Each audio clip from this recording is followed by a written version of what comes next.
Bonjour à tous, alors je suis très content de vous partager mon nouveau montage qui est maintenant capable d'enchaîner automatiquement des additions en réinjectant le résultat de son calcul dans l'addition suivante.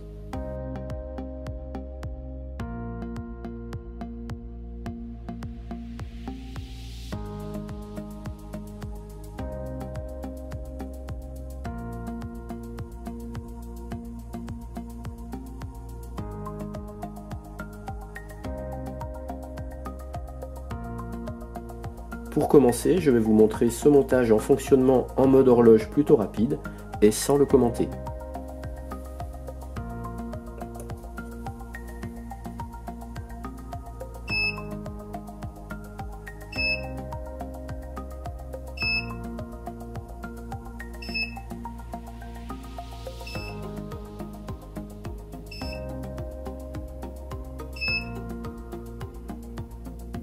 Voilà, maintenant il a bouclé, donc je l'arrête. Maintenant je vais vous le remontrer en mode d'exécution beaucoup plus lent.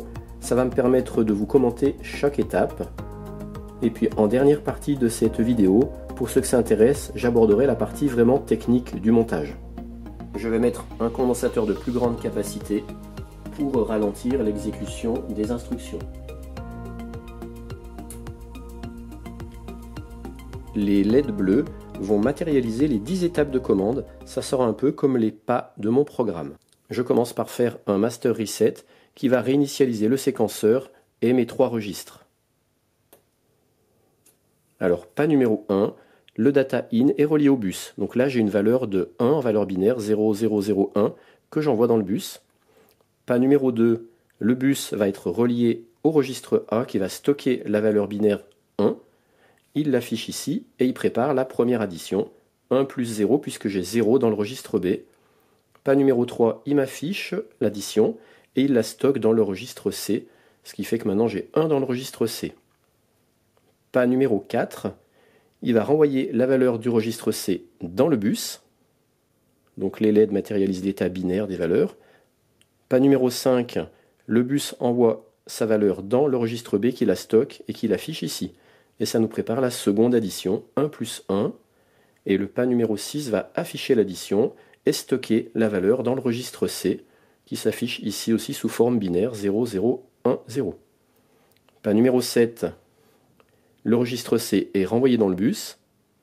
Pas numéro 8, la valeur du bus est renvoyée dans le registre A, ce qui fait que maintenant on a 2 plus 1, ça sera la future addition. Pas numéro 9, il va nous afficher l'addition et la stocker dans le registre C. Le pas numéro 10, c'est un petit bip qui avertit qu'on est en fin de cycle. Et après, ça va reboucler. Et comme il n'y a pas de reset dans les instructions, eh bien, la valeur qui est dans le registre B va rester à 1. Il va renvoyer de nouveau le 1 ici. Je pourrais changer, mais pour l'instant, je laisse le 1 dans le bus. Et on reboucle, la valeur du bus va venir dans le registre A, et cette fois on a une nouvelle addition qu'on n'avait pas eu tout à l'heure, c'est 1 plus 1, puisqu'on a déjà 1 dans le bus, et le pas suivant, il va nous afficher le résultat 2 qui stocke dans le registre C.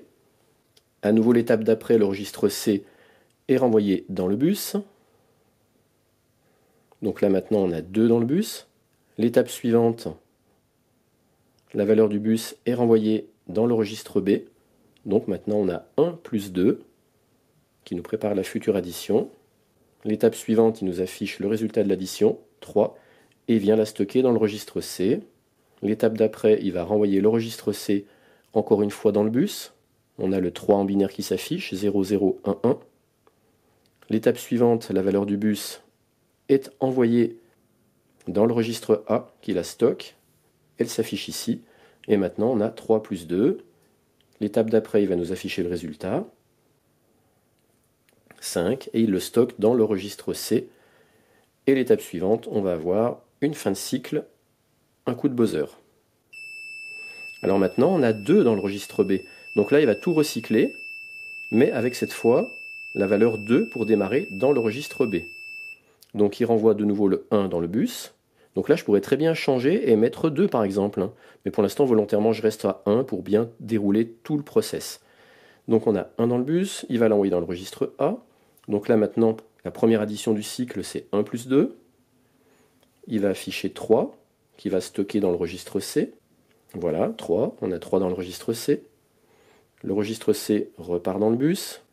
Voilà. La valeur du bus va être renvoyée cette fois dans le registre B, qui passe à 3. Et donc la prochaine addition, c'est 1 plus 3. Le 4 va être stocké dans le registre C, qui va repartir à nouveau dans le bus. Vous connaissez le système, bah, du coup le rythme est un peu lent, mais ça fait rien, je maintiens le rythme. 1, 2, 4, on a 4 dans le bus, qui va cette fois venir dans le registre A. Et maintenant, on a 4 plus 3, donc vous voyez, ça monte. 7, qui stocke dans le registre C. Alors ce qui est bien, c'est que comme on n'a plus de reset dans les instructions, bah, du coup il peut tourner tant qu'il n'est pas en dépassement de capacité. Donc on va voir ce qui se passe quand il arrive en dépassement de capacité. Donc là, il est en fin de troisième cycle. Maintenant, il va recommencer à réinjecter 1 dans le bus. Voilà. Là, on est en quatrième cycle. Il injecte 1 dans le bus. Le bus vient dans le registre A, donc le 4 va passer à 1. Voilà. Donc voilà notre prochaine addition. 1 plus 3, ça va faire 4, qui stocke dans le registre C.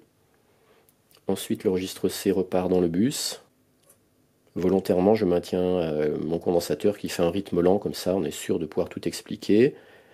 Le bus va venir cette fois dans le registre B. On retrouve le 4 ici, il s'affiche là. Maintenant la future addition c'est 1 plus 4, donc il va afficher 5, qui va en même temps stocker dans le registre C, c'est fait. Ensuite le registre C va repartir vers le bus. Tout ça, c'est grâce à des buffers qui ouvrent ou qui ferment les liaisons, mais j'expliquerai ça tout à l'heure. Voilà, le 5 est dans le bus. Le bus, cette fois, va envoyer sa valeur binaire dans le registre A, qui va la stocker. Voilà, et il va l'envoyer vers le calculateur, 5 plus 4, pour afficher le résultat. Maintenant, on est à 9, qui se stocke dans le registre C. On arrive en fin de cycle, donc on va avoir un coup de buzzer. Et maintenant, on va repartir pour encore un autre cycle. Donc, il remet le data in dans le bus. Le bus va venir dans le registre A. Donc, il va se substituer au 5. Voilà. Donc là, c'est bien le cinquième cycle. Donc, on a 1 plus 4 maintenant qui va s'afficher ici. Dès la première addition, on voit qu'on monte déjà à 5. Parce que forcément, le registre B est resté à 4. 5 qui sont stockés dans le registre C. Le registre C revient dans le bus. Voilà. Le bus, cette fois, va venir se stocker dans le registre B, ce qui fait que maintenant on a 1 plus 5, 6 stocké dans le registre C, le registre C va revenir à nouveau dans le bus, donc on a 6 dans le bus va venir dans le registre A, voilà, et donc maintenant cette fois on a 6 plus 5, donc qu'est-ce qui va se passer ici? Eh bien, vu qu'on est limité à 9, il ne pourra pas l'afficher, mais il va l'afficher quand même sous forme binaire ici. Voilà, là on a bien 11, c'est-à-dire 8 plus 2 plus 1. Donc on n'est pas encore en dépassement de capacité, parce que pour l'instant, on n'est qu'à 11. Donc on est en dépassement de capacité pour l'affichage en mode décimal, mais en mode binaire, on est toujours bon. Maintenant, on entame le cycle suivant. Donc on renvoie encore 1 dans le bus. Le bus est envoyé dans le registre A, mais comme on a déjà 5 dans le registre B, ça va nous faire tout de suite 1 plus 5 égale 6. Voilà. Le 6 est stocké dans le registre C. Le registre C est renvoyé dans le bus. La valeur du bus va être renvoyée dans le registre B. Voilà. Donc maintenant on a 1 plus 6 qui va faire 7. 7 stocké dans le registre C. Le registre C va être renvoyé encore une fois dans le bus. Pour l'instant on n'est toujours pas en dépassement de capacité. 4 et 2, 6 et 1, 7, ça fait 0, 1, 1, 1. Le bus est renvoyé cette fois dans le registre A. Et là, 6 plus 7, ça va faire 13. Donc ça ne pourra pas s'afficher ici, mais ça va s'afficher sous forme binaire dans le registre C qui arrive encore à gérer. Voilà, donc là on est à 13. On arrive en fin de cycle.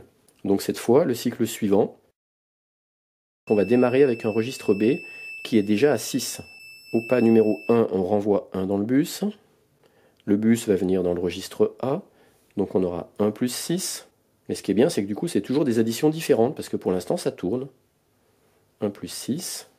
égale 7. On a l'impression que c'est vivant et c'est ça que j'adore. Enfin, c'est la première fois de ma vie que j'arrive à faire ça, donc je suis un peu tout foufou. 1 plus 6 égale 7. 7 dans le registre C. Le registre C revient dans le bus. On a 7 dans le bus. Le bus va être renvoyé dans le registre B qui va passer à 7. Voilà. 7 plus 1, 8, qui s'affiche ici et qui s'affiche en forme binaire ici, va être renvoyé dans le bus. Le bus va venir dans le registre A. Le 15 ne peut pas s'afficher ici, par contre il l'affiche bien là.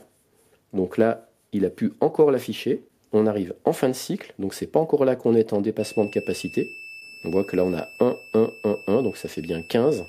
Et là on repart avec le data in, le 1 qui revient dans le bus, et c'est cette fois qu'on va être en dépassement de capacité. Parce que comme on est sur 4 bits, bah le chiffre, la valeur maximum c'est 15, on ne pourra pas aller jusqu'à 16.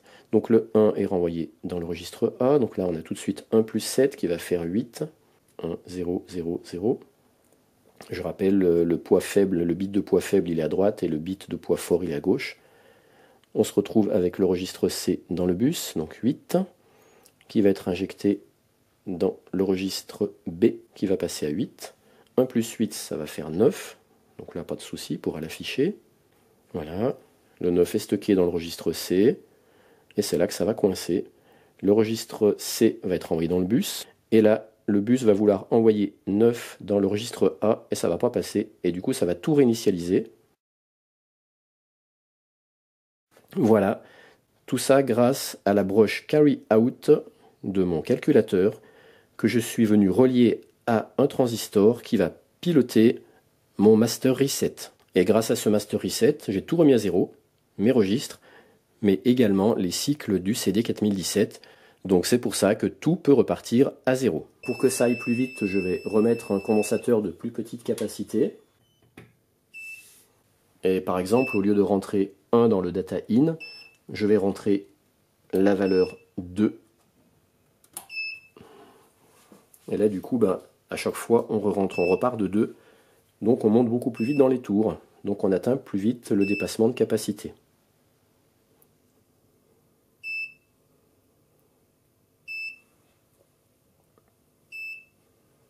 Voilà, donc là, on a déjà réinitialisé. Si je rentre 3, hop, c'est parti. Je réinitialise, par exemple, voilà. On va être très très vite en dépassement de capacité. Voilà, c'est fait, il a déjà rebooté. Quand on revoit 2 fois le 0, c'est qu'il a tout réinitialisé parce qu'il était en maximum de capacité. Voilà. Par exemple, je peux même rentrer 7 à chaque fois. Donc là, forcément, il reboote très vite parce qu'il est tout de suite en dépassement. Je pourrais aussi très bien commencer une série avec la valeur 1. Voilà. Puis quand elle s'est finie, je passe par exemple à 3. Et il continue à 3. Donc en fait, je peux panacher. Pour ceux que ça intéresse, je vais maintenant faire un zoom sur les composants du montage. Alors avant de faire le zoom, je vous explique en vue générale les différentes parties de mon montage. Ici, j'ai un NE555 qui fait office d'horloge. Ici, j'ai un CD 4017 qui fait office de séquenceur. Là, j'ai toutes les LED qui matérialisent l'état de sortie des broches de mon CD 4017. Ici, j'ai les nœuds de connexion qui vont activer les différentes fonctions de mon montage. Ici, j'ai mon plot de connecteurs qui me permettent de rentrer ma valeur binaire en data in. Ça, c'est le buffer qui me permet de relier ou pas le data in avec le bus. Ici, j'ai le bus avec les LED qui matérialisent l'état binaire de mon bus. Ici, j'ai le registre A, ici le registre B. Ici, les deux buffers qui permettent la liaison avec l'affichage du registre A, l'affichage du registre B. Ici, j'ai mon calculateur. Ici, j'ai mon registre C avec son affichage ici sous forme décimale, ici sous forme de LED. Et ici, j'ai le buffer de sortie de mon registre C. Maintenant, je vais vous faire un gros plan sur les différents composants de ce montage. Ici, j'ai le NE555 avec son environnement habituel, résistance et condensateur, qui va me servir d'horloge et de front montant pour attaquer le CD 4017. Ici, j'ai une LED qui vient matérialiser les fronts montants de mon horloge. Ici, j'ai mon Master Reset qui me permet de réinitialiser à la fois le CD 4017 qui est là et également les mémoires de mes registres. Ici, j'ai mon CD 4017 et comme des instructions peuvent être communes à des broches différentes de mon CD4017, pour éviter des retours de courant, je viens positionner des diodes. Ici, j'ai mes LED bleus qui viennent matérialiser l'état de mes broches du CD4017. Ici, j'ai les résistances qui sont avant les LED pour les protéger. Et puis, ce sera ici qu'il y aura tous les nœuds de connexion, puisque c'est par ici qu'arrivent les broches de mon CD4017, et de là vont partir des nœuds pour commander les différents composants de mon circuit. Ça peut être un buffer, un registre, le calculateur, les afficheurs à LED.